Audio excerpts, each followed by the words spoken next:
الرحمن الرحیم انا لننصر رسلنا والذین آمنوا فی الحیاۃ الدنیا ویوم یقوم الاشہاد یوم لا ینفع الظالمین معذرتهم ولہم اللعنۃ ولہم سوء الدار وَلَقَدْ آتَيْنَا مُوسَى الْهُدَى وَأَوْرَثْنَا بَنِي إِسْرَائِيلَ الْكِتَابَ هُدًى وَذِكْرَى لِأُولِي الْأَلْبَابِ فَاصْبِرْ إِنَّ وَعْدَ اللَّهِ حَقٌّ وَاسْتَغْفِرْ لِذَنبِكَ وَسَبِّحْ بِحَمْدِ رَبِّكَ بِالْعَشِيِّ وَالْإِبْكَارِ إِنَّ الَّذِينَ يُجَادِلُونَ فِي آيَاتِ اللَّهِ بِغَيْرِ سُلْطَانٍ آتَاهُمْ ان فی صدورہم الا کبر ما ہم ببالغہ فاستعذ باللہ انہ هو السمیع البصیر لخلق السماوات والارض اکبر من خلق الناس ولکن اکثر الناس لا یعلمون صدق اللہ مولانا العظیم۔ حضرات، سورہ المومن کے یہ چھٹے رکوع کی ابتدائی آیات ہیں۔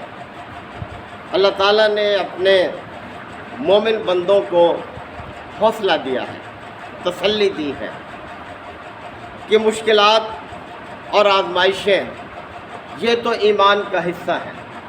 جو شخص بھی اس راستے کو اختیار کرے گا تو اسے طرح طرح سے مشکلات کا تو سامنا کرنا پڑے گا، لہذا دل برداشتہ ہونے کی ضرورت نہیں ہے۔ اللہ تعالیٰ نے طریقہ بھی بتایا ہے کہ تمہیں کس چیز سے حوصلہ حاصل ہوگا، اور اللہ تعالیٰ نے اپنی ایک مستقل سنت کو بھی بیان کیا ہے۔ تو فرمایا جا رہا ہے انا لننصر رسلنا، ہم ضرور اپنے رسولوں کی مدد کریں گے۔ اللہ کا یہ طریقہ ہے، ہمیشہ سے اس نے کی ہے۔ کسی پر رسالت کی ذمہ داری ڈالنے کے بعد وہ لا تعلق نہیں ہوا اس ہستی سے، اس شخصیت سے، بلکہ اللہ نے بھرپور مدد کی ہے اپنے رسولوں کی۔ اور کس کی مدد کی ہے؟ والذین آمنوا، ان لوگوں کی بھی جو ایمان لائے، جنہوں نے مان لیا ہمارے رسولوں کی دعوت کو۔ لام جب داخل ہوتا ہے کسی فعل پر تو لازم ہو جاتا ہے، تو اللہ نے اس طرح سے اس انداز میں فرمایا لننصر، ہم ضرور مدد کریں گے۔ یعنی ہو نہیں سکتا کہ ہماری مدد شامل حال نہ ہو ان کے دو ہستیاں، ایک رسول، دوسرے اس پر ایمان لانے والے۔ تو اس نے فرمایا انا لننصر رسلنا والذین آمنوا، ہم ضرور مدد کریں گے اپنے پیغمبروں کی بھی اور ان پر ایمان لانے والوں کی بھی، فی الحیات دنیا، دنیا کی زندگی میں بھی، ویوم یقوم الاشہاد، اور اس دن بھی جب گواہ کھڑے کیے جائیں گے۔ یعنی دنیا اور آخرت دونوں میں اللہ تعالیٰ کی خاص توجہ، مدد شامل حال رہے گی، پیغمبروں کے بھی اور اہل ایمان کے بھی۔ اب دیکھیں یہ باتیں، یہ پیغام اللہ کن حالات میں دے رہا ہے کہ جب آپ صلی اللہ علیہ وسلم کو 5واں سال تھا نبوت کے منصب پر فائز ہوئے۔ آپ علیہ الصلوۃ والسلام مکہ میں لوگوں کے سامنے اللہ کے دین کی دعوت پیش کر رہے تھے، طرح طرح سے ان کو سمجھا رہے تھے، اور لوگ تھے کہ مخالفت کر رہے تھے۔ نہ صرف مخالفت بلکہ جسمانی اذیتیں بھی دے رہے تھے، تکلیفیں پہنچا رہے تھے، کاروبار میں بھی گھاٹے دے رہے تھے، یعنی رکاوٹ بن رہے تھے، ہر طرح سے عرصہ حیات تنگ کیا جا رہا تھا۔ تو ان حالات میں اللہ تعالیٰ نے یہ آیات نازل فرمائی، اور یہ آیات ہمیشہ کے لیے اہل ایمان کو سہارا دینے کے لیے ہے، تسلی دینے کے لیے ہے۔ پھر مزید فرمایا یوم لا ینفع الظالمین معذرۃ، وہ دن ایسا ہوگا، یعنی قیامت کا دن، کہ جب ظالموں کو ان کی معذرت کوئی فائدہ نہیں پہنچائے گی۔ لاکھ وہ عذر پیش کریں گے اپنی کوتاہیوں کے حوالے سے، ہمیں تو فلاں نے بہکایا، فلاں نے ہمیں روکے رکھا، ورنہ ہم تو اس دین کو اختیار کر لیتے۔ یہ معذرتیں کسی کام نہیں آئیں گی۔ تو اللہ تعالیٰ فرمائے یوم لا ینفع الظالمین معذرتہم، اس دن ظالموں کو ان کی کوئی معذرت کوئی فائدہ نہیں پہنچائے گی۔ وَلَهُمُ اللَّعْنَةُ، بلکہ ان پر کیا ہوگی؟ لعنت، پھٹکار ہوگی۔ لعنت کا مطلب اللہ کی رحمت سے دوری ہے، اللہ اپنی رحمت سے ان کو دور پھینک دے گا، کسی قسم کی کوئی ان کے لیے رعایت نہیں۔ وَلَهُمْ سُوءُ الدَّارِ، اور ان کے لیے بدترین دار، عربی زبان میں گھر کو کہتے ہیں، بدترین ٹھکانہ ہوگا ان کے لیے، یعنی جہاں ان کو رکھا جائے گا انتہائی رسوا کن جگہ ہوگی، بہت بدترین ٹھکانہ۔ اب توجہ دلائی ایک اور طرف، موسیٰ علیہ السلام کا واقعہ پچھلی آیات میں بڑی تفصیل کے ساتھ اللہ نے بیان کیا کہ دیکھو کون کامیاب ہوا۔ موسیٰ علیہ السلام فرعون کے دربار میں اللہ کی دعوت جو لے کر گئے، کوئی لاؤ لشکر نہیں تھا ان کے ساتھ، تنہا تھا۔ کس طرح سے دیکھے اللہ نے پھر ان کی مدد کی، کون کامیاب ہوا، کون رسوا ہوا، سب کے سامنے۔ تو اللہ تعالیٰ نے فرمایا اس حوالے سے تسلی دی جا رہی ہے کہ گھبراؤ نہیں ہے مومنو، وَلَقَدْ آتَيْنَا مُوسَى الْهُدَىٰ، ہم نے موسیٰ کو بھی ہدایت عطا کی۔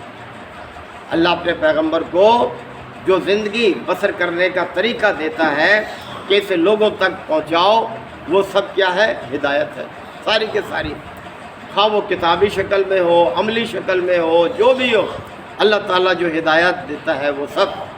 تو وَلَقَدْ آتَيْنَا مُوسَى الْهُدَىٰ، ہم نے موسیٰ کو بھی راہ دکھلائی تھی، اسے بھی ہدایت دی تھی، طریقہ زندگی بتایا تھا۔ وَأَوْرَثْنَا بَنِي إِسْرَائِيلَ الْكِتَابَ، اور بنی اسرائیل کو کتاب کا وارث بنایا تھا۔ کتنے عرصے تک وارث بنایا آپ دیکھ لو۔ یہ قوم بنی اسرائیل نبی کریم صلی اللہ علیہ وسلم کی بعثت کے بعد بھی کیا رہی ہے؟ دنیا کی امام اور پیشوا رہی ہے۔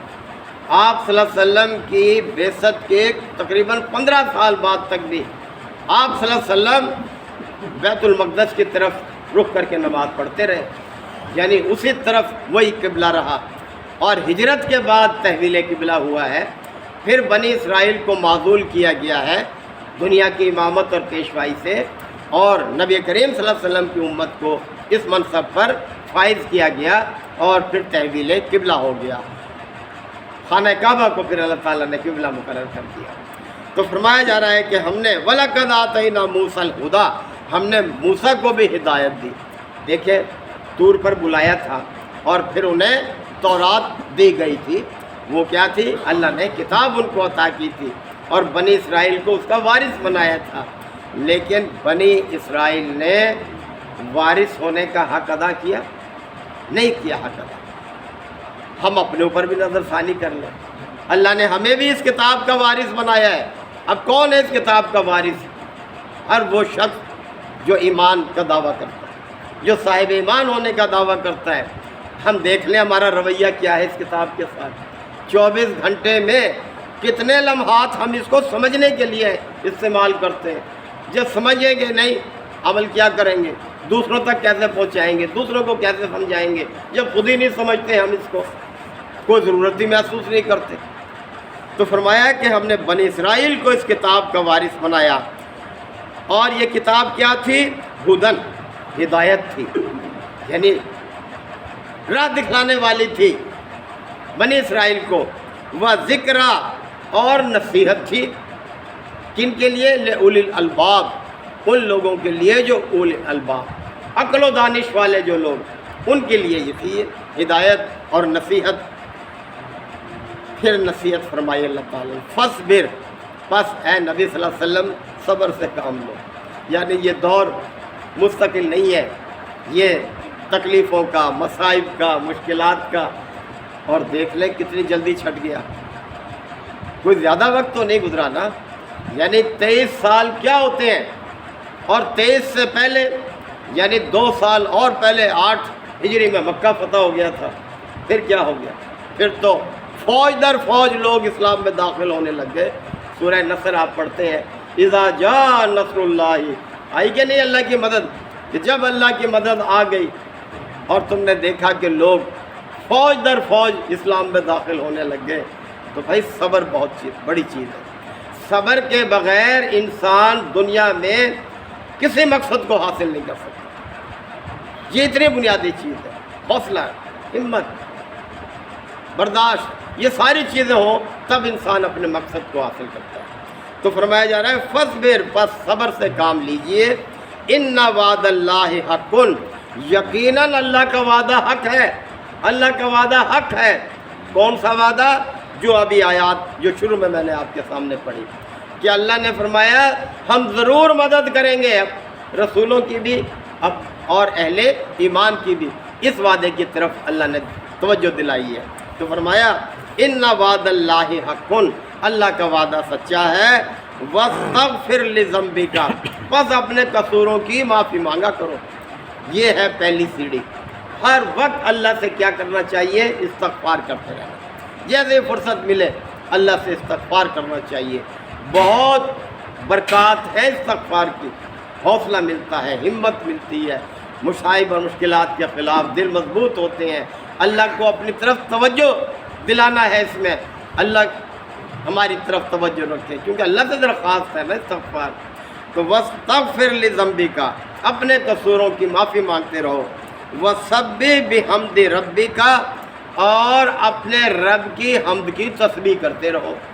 یہ بھی ہم سب کے لیے نصیحت ہے، فضول باتوں میں لگے رہنے کی بجائے اپنے رب کی حمد کی تسبیح کرتے رہا کرو۔ اور فرمایا بالعشی والابکار، عشی کا لفظ عربی زبان میں زوال آفتاب سے لے کر رات کے ابتدائی حصے تک کے لیے استعمال ہوتا ہے، یعنی چاروں نمازیں اس میں آ جاتی ہیں۔ جب وقت کے تعین کے ساتھ اللہ رب کائنات اپنی تسبیح کی تاکید فرماتا ہے تو اس سے مراد یہ نمازیں ہوتی ہیں۔ تو فرمایا کہ ظہر سے عشاء تک، اور ابکار جب رات رخصت ہو رہی ہوتی ہے اور سورج کے طلوع ہونے تک، یہ ابکار کہلاتا ہے، یعنی اس معنی میں استعمال ہوتا ہے عربی زبان میں ابکار کا لفظ، یعنی فجر کی نماز اس میں آ جاتی ہے، اس سے پہلے کی اور نفلی نمازیں۔ تو فرمایا کہ صبح و شام اپنے رب کی تعریف کے ساتھ تسبیح کرتے رہو، اور بار بار تاکید ہے اس تسبیح کی۔ ماضی کے صیغے بھی استعمال کیے اللہ تعالیٰ نے، مضارع کے صیغے بھی استعمال کیے ہیں۔ دیکھیں یہ جو صورتیں ہیں جن کو مسبحات کہا جاتا ہے، وہ صورتیں جو کہ سبح للہ، یسبح للہ، اس سے شروع ہوتی ہیں۔ یہ صورتیں جیسے سورہ صف ہے، سورہ جمعہ ہے، یہ ساری صورتیں، یہ صورتیں مسبحات کہلاتی ہیں۔ کئی صورتیں، 8-10 صورتیں ہیں اس طرح کی۔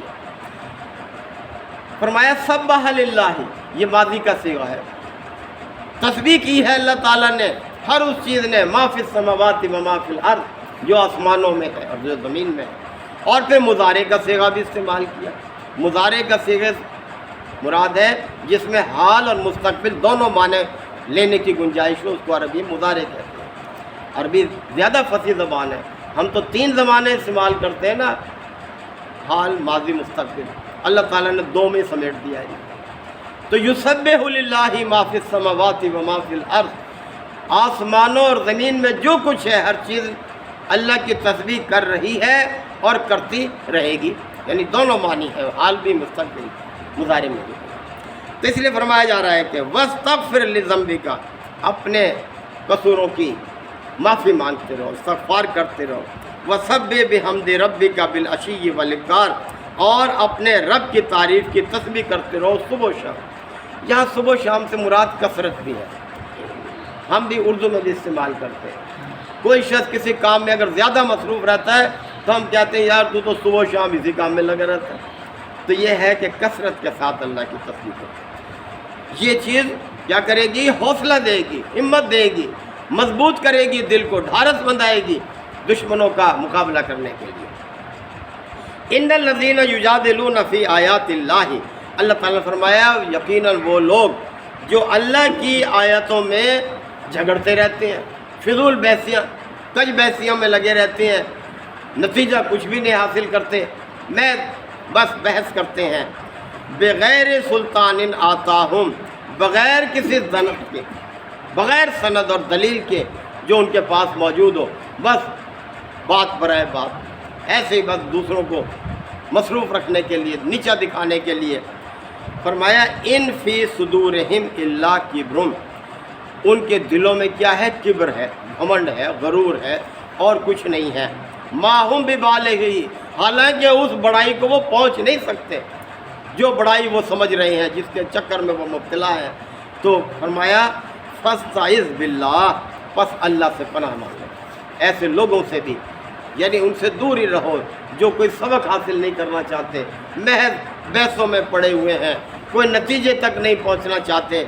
انہ هو السمیع البصیر، یقیناً اللہ دو صفاتیں بیان کی اللہ نے اپنی، سمیع بھی ہے بصیر بھی، یعنی جو کچھ بھی کوئی کہہ رہا ہے اللہ سن رہا ہے، اللہ سے پوشیدہ نہیں، اور جو کچھ کر رہا ہے کوئی اسے وہ دیکھ رہا ہے، بصیر ہے، یعنی کوئی کسی کا عمل اللہ سے چھپا ہوا نہیں ہے۔ لہذا اپنے آپ کو ان چیزوں میں مصروف رکھو جن کی طرف اللہ نے تاکید کی ہے کہ کثرت سے اللہ کا استغفار کرو اور کثرت سے اللہ کی حمد کے ساتھ تسبیح کرتے رہو، اللہ ضرور مدد کرے گا۔ مصائب مشکلات آتی رہتی ہیں، اللہ تعالی ہم سب کو بھی عمل کی توفیق عطا فرمائے۔ وآخر دعوانا ان الحمدللہ الحمدللہ وکفا وسلام علی عبادہ الذین اصطفی ربنا آتنا فی الدنیا حسنہ وفی الآخرۃ حسنہ وقنا عذاب النار وادخلنا الجنۃ مع الابرار یا عزیز یا غفار یا رب العالمین۔